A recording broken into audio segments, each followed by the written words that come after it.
here's some like next level value that nobody else is delivering. So the big question is, what are the top agents doing to absolutely crush it in real estate, grow their teams, and add more transactions year over year while so many struggle? If you ever thought about this, you're not alone. No one has been able to get the answers until now. We spent the last few years helping agents sell billions in real estate, rubbing shoulders with top producers, which got us thinking, how can we expose more people to these insights to help raise the standard in the whole real estate industry? We then realized that we could help bridge the gap by getting the secrets from the best of the best so that you can succeed. My name is Andrew Dunn. And my name is Peter Michael. Welcome to Elite Agent Secrets. Speaking of markets and kind of pushing out what you know is going to come and what you don't. The third thing that you wanted to discuss is marketing, understanding the market stats, market efficiency, and how the whole thing kind of works and obviously works with your business. So I'd love to understand a bit more about what you mean by that and unpack it a bit. So market stats is something that I never thought I was really great at until COVID.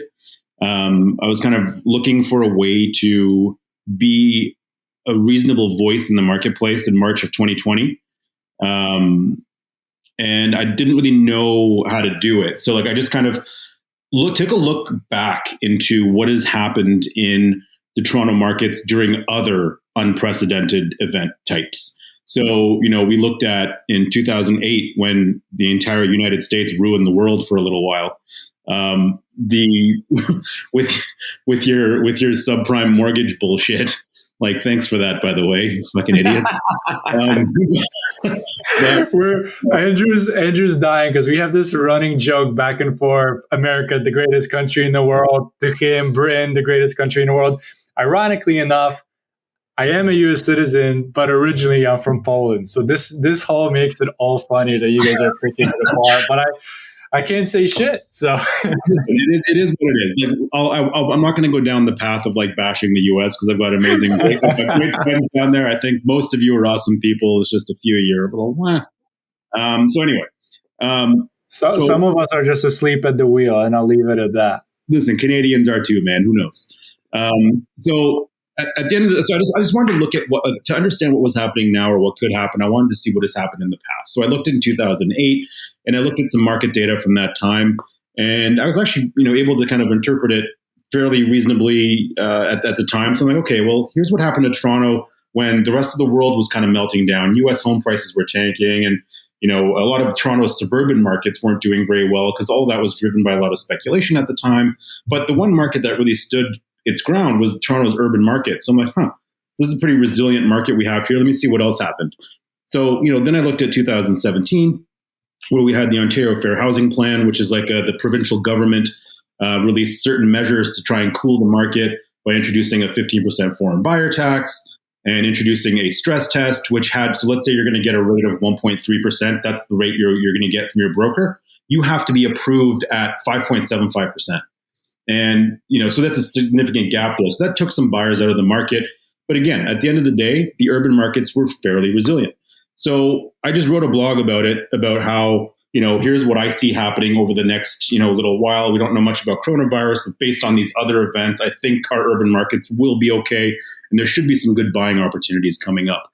I got a ton of hate trying to people telling me that I'm trying to profit off of death and stuff like this. And it was pretty discouraging. But anyway, so at the time, that went out there, but it also got a lot of interesting responses from people that were interested to learn about opportunities and stuff like that. So the real point of this whole story is that got me down the line of starting to do a week by week analysis of what our urban markets were doing. So taking very specific neighborhoods that we trade in and, breaking down the numbers for those specific neighborhoods and then reporting on them every single week. So, to this day, there really isn't anybody else that's been reported. I've been doing this for 94 weeks in a row now. So 94 weeks in a row, every single week, I've put out this thing on our blog that even before I joined Ryan, this is something that we do this together. So the reason that is so important and effective is we got to see trends. So, look at that. There's 2 months in a row of weekly inventory declines. It looks like we're heading towards a seller's market. Hey, agents, make sure you get your sellers on deck, because there's probably a selling opportunity coming up for them to recover some of their if they're nervous and they want to exit the market, there's probably a good time coming up. Or, you know what, buyers, you've been waiting on the fence. Condo prices in certain buildings are down X%. Like, now's the time to make a move on these. And here's why, because we've seen 3 to 4 weeks of increasing inventory, which is kind of shifting the market towards, you know, in the buyer's favor. And the reason why this matters is that all the publications, all the media in our market reports monthly data a week and a half after it's released. So all of the November data is reported on like December the 7th. It's in a fast moving market like we have, that's not relevant anymore. You have to be looking at the weekly trends and seeing how that plays out. So it almost gave us like this crystal ball into what's going to happen in the coming like couple of months. We can almost see, you know, 6 weeks ahead with a lot of these things. And like what's happening in the condo market today, we've been talking about for weeks. What's happening with houses right now, we've been talking about for weeks. It just creates like a much stronger, more competent agent base. And without that attention to detail in that kind of market data, I don't think our business would really be, you know, thriving as much as it is, because it just keeps, it allows us the opportunity to communicate with people and send them emails and information without saying, hey, you ready to buy now? What do you mean? You ready to sell now? No, it's like, here's some like next level of value that nobody else is delivering. So yeah, it's a way to keep, it's adding value to their life without kind of forcing their hand and pushing them into it. We've kind of seen someone do something similar actually with physical copies, market analysis, and literally sends them to people's houses. And like in a physical CMA, so for their specific property. Yeah, and this guy, it was an amazing story. He's actually spoken about it, and we'll be releasing that episode. And he basically does CMA's market analysis reports, like a big folder, and he actually sends them to people's properties. It costs him $2 a day if you do per house, $2 per house with the making, right? And he said, if you do that every day, within a year, you'll basically get about 10 listings a month completely for $60 a month, basically. Hey, Ryan, you know what we got to tell Sarah to add to our annual tasks for like purchasers is make sure we do the annual CMA. So we got to take this note and seriously. Yeah. To add that to something the agents can do. Thanks, guys. Love it. Yeah. So he does it for every house, delivers them to every house, $2 a house. And he's like, if you want to scale it, do 3 houses, $6 a day. And he was in the business, he'll do about $1 billion this year. And he's been doing it for 25 years. And he gets what? $1 billion this year he'll do. Who's this, like Frederick Eklund or something? Yeah, and volume. Yeah. And it's not Frederick, but if he's listening, we'd love to have you on the podcast. Yeah, 25 years he's been doing it. I knew you weren't talking about commissions, man. $1 billion in commissions. Like, I had to clarify volume. I'm like, I know it's volume. Yeah. And this is what he's done. And he's done it for 20. He started it, I think he said, in his second year in real estate. He's done it now for 24 years. He gets hundreds. So during COVID, he was living golden. It's a huge business, obviously, but he got hundreds and hundreds and hundreds of listings all went to him because for years he sends people a big market report. And the reason he's like, people have contacted me. I gave it to him 2 years ago because it's a big chunk. It's like 10, 20 pages. He said they don't throw it away because they're interested. They keep it in a drawer. And then when they're like, oh, there was that big market report, and they go and check it and get in touch with his company because it's there. And that's how he gets,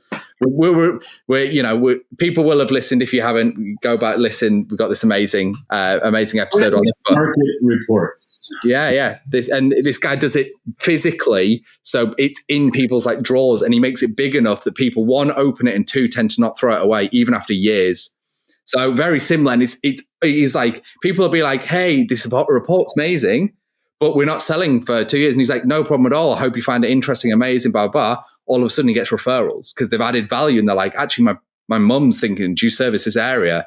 And like, yeah. So it's amazing that you do it digitally. And this guy basically does the same, but he does it physically as well to give value to people. We have people in our market that like send out like flyers with short versions of market reports on them. But they're just taking like the simple like TREB, our real estate board stats they put out every month and shoving it on a flyer and sending it out. We don't have anyone go into that length.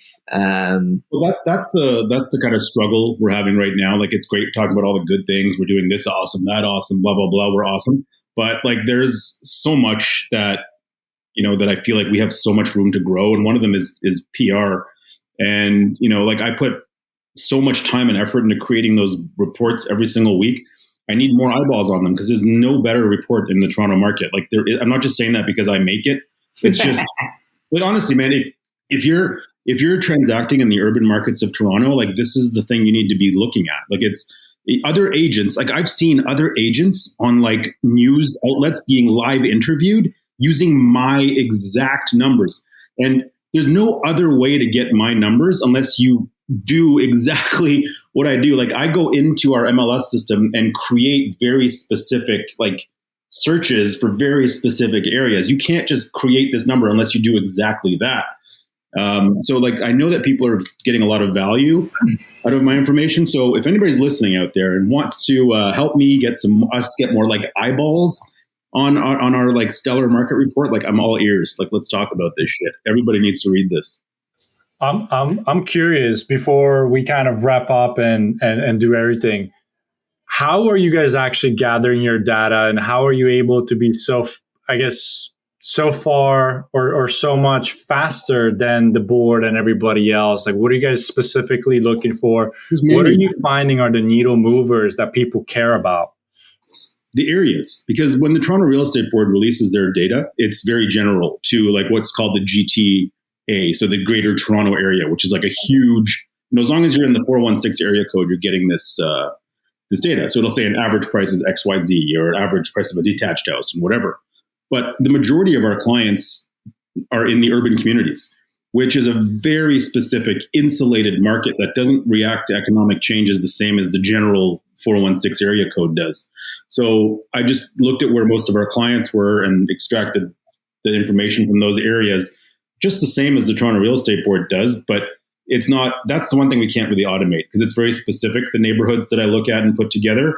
So it's just manually looking at it and pulling it and kind of creating a specific report for the urban markets, the luxury markets in a specific area, and also another area we're quite bullish on, which is further east on in the city. So, that's the one thing, like general market stats are meaningless. There's no such thing as the Canadian real estate market. It frustrates me when people talk about the Canadian real estate. Like, what the fuck is the Canadian real estate market?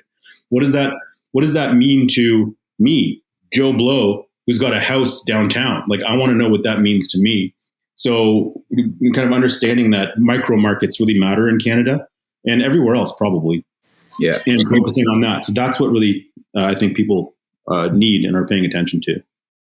I think, it's totally true. I mean, like I always think, even where Peter is in Boca and you got Miami's just up the road, the micro markets matter everywhere. They're just this huge. I always think about where I grew up. There was this little town, and there was certain things like there's an excellent school there, and it's like its own climate. So all the houses are like 5 times the price that are in this tiny little town, because of the locality to the school. You could go 2 miles down the road and that's it. They're way cheaper, way cheaper, because it's just not, you just haven't got the same kind of ability. Basically what it is all the parents of the kids. So the kids could walk to school, were buying in the town. So it just hiked up price. And basically the better the school got, the higher the house prices went, because more people were competing for location because they didn't want to drive 5 miles or whatever, to take their kid to school. So this has been amazing. It's been fantastic to learn from you guys. I can totally understand why you guys are crushing it. In a year to make 3 million is amazing. Now, I do want to give you the floor. I know you mentioned about a PR person, but if anyone does want to get in touch with either of you two, whether it's, phone, email, socials, whether they want to talk about maybe joining the team, buying a home, whatever else you guys have got going on, how could they get in touch? The best way to do that is to check. You can check out us on Instagram, which is our company one is at the Spring Team on Instagram. So the Spring Team, all one word. I'm Ara Mammo, ARAMAMMO on all the socials, but our website is thespringteam.ca.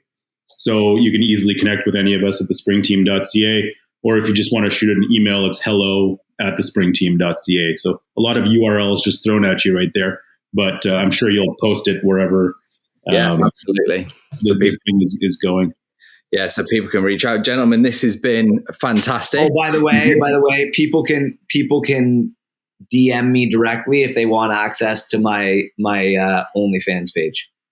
Whoa. And that really is a way of there's good stuff on there. Yeah, like if you're looking for like the real content, you know. I think that wraps up this interview in the comical fashion that you two gentlemen have brought to it. It's been a great time. We really enjoyed having you on. Everyone, we really hope you have enjoyed listening. Oh, and by the way, would you consider yourself a maverick? Are you an agent, team leader, broker owner who is constantly striving to push boundaries and smash goals? Well, we've already helped over 100 agents go over $100,000 per year in GCI. So if you're interested in learning more about our courses and coaching to help you scale your business, then head over to go.eliteagentsecrets.com.